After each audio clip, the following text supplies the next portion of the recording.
Olá, tudo bem? O tema de hoje vai mexer com a sua vida espiritual. O tema de hoje vai levar você a uma experiência maravilhosa com Deus. Eu gostaria que você pegasse a sua Bíblia, uma caneta, um caderno e a sua lição, pois estamos numa série de estudos sobre o futuro com esperança. E por isso é importante você tomar notas. Isso aqui não é simplesmente um programa de televisão, é muito mais do que isso. É uma série de estudos da Bíblia, para que você e eu possamos crescer na fé e na esperança da breve volta do Senhor Jesus. Por isso, seja bem-vindo ao nosso seminário, seja bem-vindo ao nosso curso. O tema de hoje tem a ver com a estratégia do inimigo, tem a ver com os planos do inimigo para jogar a verdade por terra e para atrapalhar o crescimento espiritual das pessoas. E vamos começar lendo exatamente Daniel 8, verso 12, que foi um dos versos que eu li na lição passada, no estudo passado. Daniel 8:12 diz: o exército lhe foi entregue com um sacrifício diário por causa das transgressões, e deitou por terra a verdade, e o que fez prosperou. Percebeu? Deitou a verdade por terra, e o que fez prosperou. A pergunta é a seguinte: se o inimigo deseja jogar a verdade por terra, se o inimigo pretende pisar na verdade, qual seria a sua estratégia para que isso acontecesse? Você acha que o diabo iria aparecer e dizer assim: olá pessoal, eu sou Satanás e vim aqui pisar na verdade, jogar a verdade por terra? Você acha que o diabo faria assim? Você acha que ele se apresentaria dizendo quem ele é de verdade para perseguir as pessoas? Lógico que não.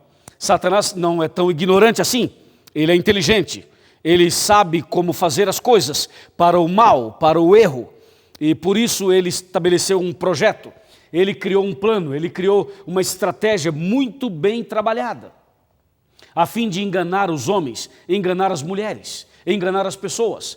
Enquanto você tem 15 anos de idade, 20 ou 30 ou 40 ou 50 ou 60 ou 70 ou mais ou menos de idade, você tem uma experiência de vida, talvez você se formou, você fez mestrado, fez doutorado, fez PhD, talvez você seja uma pessoa extremamente culta, estudada, ou uma pessoa que não estudou muito, seja como for, você tem experiência, tem psicologia, não é verdade?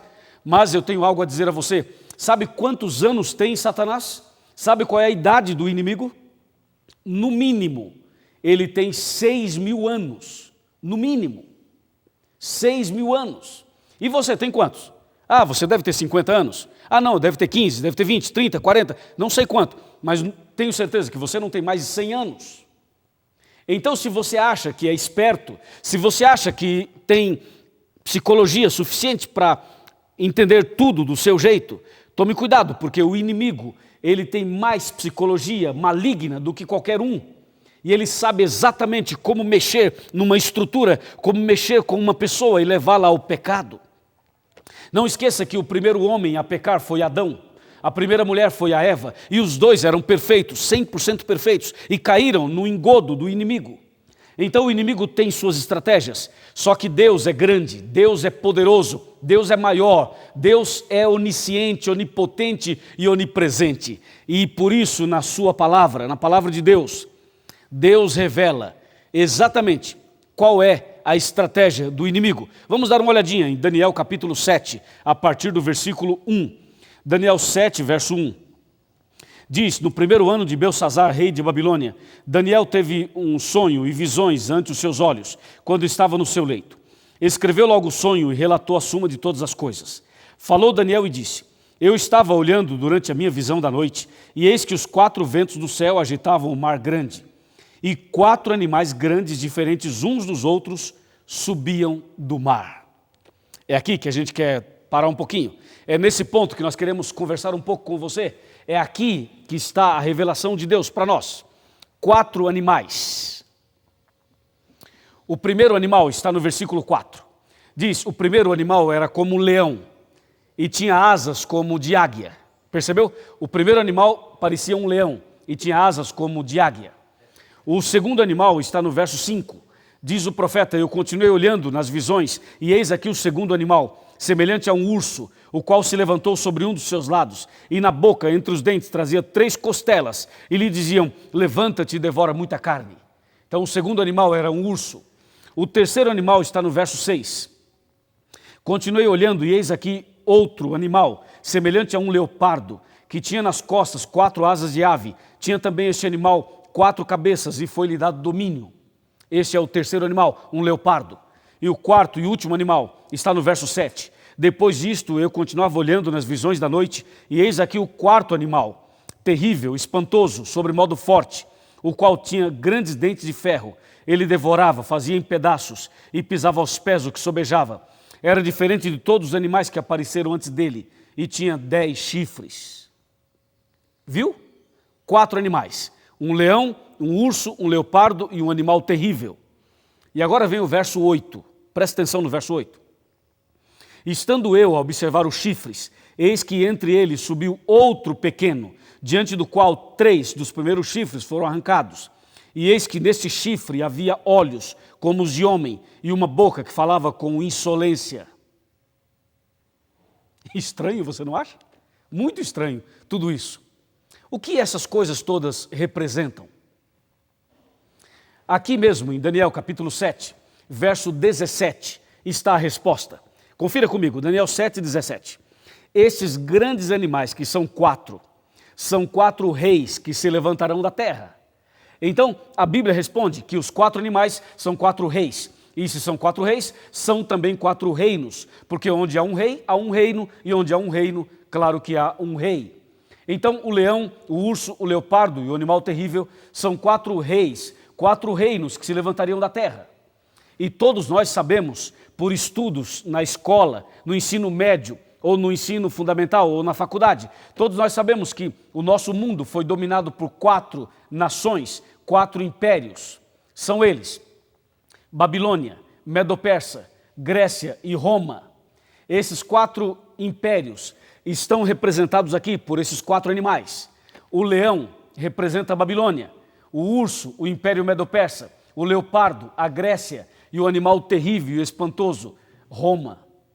Aqui estão para nós claras revelações de pontos históricos e também alguma coisa do futuro. Se entendermos bem este capítulo, entenderemos detalhes da estratégia do inimigo. Analisando um pouquinho, Babilônia foi o primeiro império a dominar, mas logo depois perdeu seu domínio. Nabucodonosor assumiu o poder, mas em seguida perdeu o domínio para o Império Medo-Persa. O fato do leão ter 2 asas quer dizer que Babilônia rapidamente dominaria o mundo, porque asas significam rapidez de conquista, velocidade. Assim, o Império Babilônico dominou o mundo, mas assim como dominou rapidamente, perdeu o domínio rapidamente. Quando o Império Medo-Persa de Ciro e Dario dominaram o mundo da época.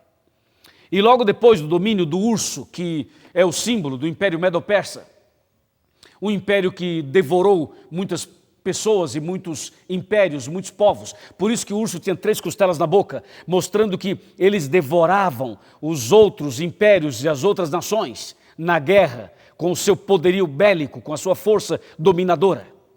Mas o Império Medo-Persa também perdeu o seu domínio para o Império Grego, a Grécia, a famosa Grécia de Alexandre o Grande, que dominou rapidamente o mundo e rapidamente perdeu o seu domínio com a morte de Alexandre. Lembre-se que o leopardo tinha 4 asas, mostrando que a Grécia dominaria o mundo mais rapidamente que a Babilônia e que o Império Medo-Persa. E as 4 cabeças do leopardo representam 4 homens de confiança de Alexandre, 4 generais de guerra, homens que eram fortes na liderança. São eles: Cassandro, Lisímaco, Seleuco e Ptolomeu. Esses 4 generais são as 4 cabeças do leopardo. Houve um momento em que Alexandre o Grande morreu e os 4 generais assumiram o poder. Por isso o leopardo aparece aqui com 4 cabeças e também 4 asas. Mas logo depois que o Império Grego passou, logo depois que o Império de Alexandre o Grande acabou, surge um 4º império representado aqui na Bíblia por um animal terrível e espantoso. E esse quarto império é o Império Romano, Roma dos Césares, que dominaria o mundo de 168 a.C. até 476 depois de Cristo.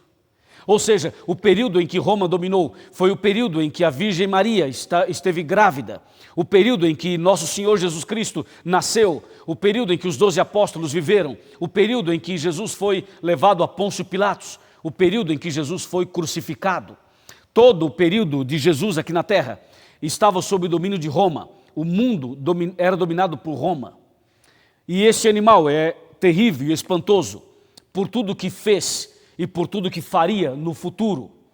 Você percebe em Daniel 7, verso 8, que naquele animal terrível e espantoso, nesse animal que representa Roma, terrível e espantoso, ele tem 10 chifres. E do meio dos 10 chifres aparece uma ponta pequena, um chifre pequeno, que tem olhos e tem boca, como diz Daniel 7, verso 8. Eu só queria destacar uma coisa importante. Roma dominou todos os países do seu tempo. E o fato do animal ter 10 chifres quer dizer que houve um tempo em que os 10 países da Europa estavam sob o domínio de Roma. E o surgimento de uma ponta pequena significa que do próprio Império Romano surgiria um poder religioso misturado com a política. E esse poder religioso, ele surgiria com tanta força, que destruiria 3 dos 10 chifres, isto é, 3 povos seriam destruídos com o surgimento do poder religioso de Roma, o papado, o sistema papal. Portanto, Roma tem 2 fases, tem a fase pagã e a fase cristã, tem a fase imperial e a fase papal. Por isso que Daniel 7, verso 7, fala de um animal terrível, e o verso 8 já mostra uma ponta pequena com olhos e boca, fazendo coisas terríveis e espantosas.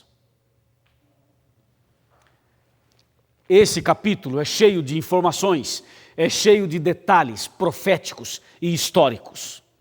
Se você continuar lendo Daniel capítulo 7 e também o capítulo 8, ficará assustado com tudo que este poder romano faria. Veja o que diz Daniel 7, verso 21. Daniel 7, 21. Eu olhava e eis que este chifre fazia guerra contra os santos e prevalecia contra eles. Que chifre é esse? É aquela ponta pequena que surgiria de Roma. É o poder religioso de Roma. E a Bíblia diz no Daniel 7, 21, que este chifre, esta ponta pequena, faria guerra contra os santos e prevalecia contra eles. Deu para entender isso? Notem que o poder religioso e o poder também político de Roma faria uma guerra contra os santos. Quem são os santos? Quem são essas pessoas que seriam vítimas de uma perseguição e de uma guerra terrível do Império Romano? Se você ler Apocalipse 14, verso 12, você vai descobrir quem são os santos. Apocalipse 14, verso 12, diz: aqui está a perseverança dos santos, os que guardam os mandamentos de Deus e a fé em Jesus. Os santos são aqueles que guardam os mandamentos de Deus, os 10 mandamentos. Lembra? É a 5ª coluna da verdade. E aqui em Daniel 7, 21 diz que a ponta pequena, o poder de Satanás, através de Roma, iria perseguir os cristãos e diz, iria fazer uma guerra contra os santos, isto é, contra os que guardam os mandamentos de Deus. É isso. Esse é um assunto muito sério. Vou até ficar em pé agora, porque vou falar algo muito mais profundo do que falamos até agora. Me acompanhe nesse raciocínio, nessa ideia bíblica, profética. A ponta pequena faria uma guerra contra os santos, você já viu. Mas o verso 25, Daniel 7, 25, revela uma outra coisa. Veja aqui. Proferirá palavras contra o Altíssimo, magoará os santos do Altíssimo e cuidará em mudar os tempos e a lei. E os santos lhe serão entregues nas mãos por um tempo, 2 tempos e metade de um tempo. Percebeu isso? A ponta pequena, o poder terrível e espantoso de Roma, iria perseguir o povo de Deus, iria proferir palavras contra Deus e mais, iria perseguir os cristãos por um tempo, 2 tempos e metade de um tempo.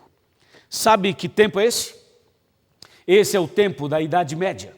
Esse um tempo, 2 tempos e metade de um tempo, foi o período da Inquisição, o período da perseguição da Idade Média, que envolveu um grande período da história. Nós podemos dizer aqui, foi de 538 a 1798 depois de Cristo, que os cristãos passaram pela perseguição da Inquisição, das cruzadas e das mortes terríveis da Idade Média. Daniel 7:25 mostra que esse poder iria mudar os tempos e a lei, iria mexer na lei, mexer nos 10 mandamentos. É isso que está escrito aqui.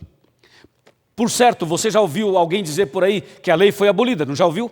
Você já ouviu alguém dizer que os mandamentos foram abolidos, não já ouviu? Pois é, essa ideia de que a lei foi abolida, essa ideia de que os mandamentos foram abolidos, é uma ideia satânica, é uma ideia contra a Bíblia. Jesus já havia profetizado que alguém iria mudar os tempos e a lei. Esta mensagem, mudando os tempos e a lei, como está escrito aqui, é justamente uma forma de jogar a verdade por terra. E agora confira comigo o que diz Daniel 8, verso 12. 8:12 diz assim: o exército lhe foi entregue com um sacrifício diário por causa das transgressões e deitou a verdade por terra, fez isto e prosperou. A grande estratégia do inimigo é justamente essa. Ele quer usar poderes, homens, movimentos religiosos, movimentos políticos, sabe para quê? Para pisar na verdade. E você lembra do estudo anterior? Qual é a verdade? A primeira é Deus, a segunda Jesus, a terceira Espírito Santo, a quarta Bíblia e a quinta os 10 mandamentos. O que o inimigo quer fazer? Ele quer jogar esta verdade por terra, quer pisar na verdade, quer ignorar a verdade e quer que as pessoas não andem na verdade. É isso que o inimigo quer. E por isso vem usando através dos séculos poderes políticos, religiosos, homens e mulheres, pessoas fracas que se entregam nas mãos do inimigo e se vendem por qualquer coisa, por poder e por dinheiro e por influência. Mas o assunto não para aqui. Esse assunto vai mais longe. Tem uma pergunta que eu quero deixar no ar para você. Como Satanás pisaria na verdade? Como o inimigo iria jogar a verdade por terra? Como? Qual seria o seu argumento? Qual seria a sua estratégia? Como o inimigo iria jogar Deus por terra, Jesus, a Bíblia, o Espírito Santo, os 10 mandamentos por terra? Como? Você acha que isso é possível? Claro que não é possível, humanamente falando, e do ponto de vista bíblico isso não é possível, mas a Bíblia diz que isso aconteceria. Então eu tenho uma baita de uma interrogação e eu pergunto como isto poderia acontecer. Quer saber? Deseja saber? Se você quer saber, não perca o próximo programa, não perca o próximo estudo bíblico. Você vai saber coisas muito sérias. E se prepare, mas só assista o próximo DVD se você quer saber a verdade. Porque se você não gosta da verdade, desliga a televisão e não assista. Para aqui. Mas se você quer saber a verdade, no próximo tema eu encontro você. E você saberá o que Deus tem a dizer a mim e a você. Que Deus te abençoe. E parabéns por ter chegado até aqui, por ter vindo até aqui. Eu vou orar por você para que você não desista, para que você continue estudando a Bíblia. Feche os seus olhos, vamos orar. Senhor nosso Deus, obrigado pelo estudo de hoje. Abençoa essa pessoa que nos acompanhou até agora. Que a verdade da Tua palavra seja mais forte. Que as estratégias do inimigo não tenham poder sobre a vida dessa pessoa.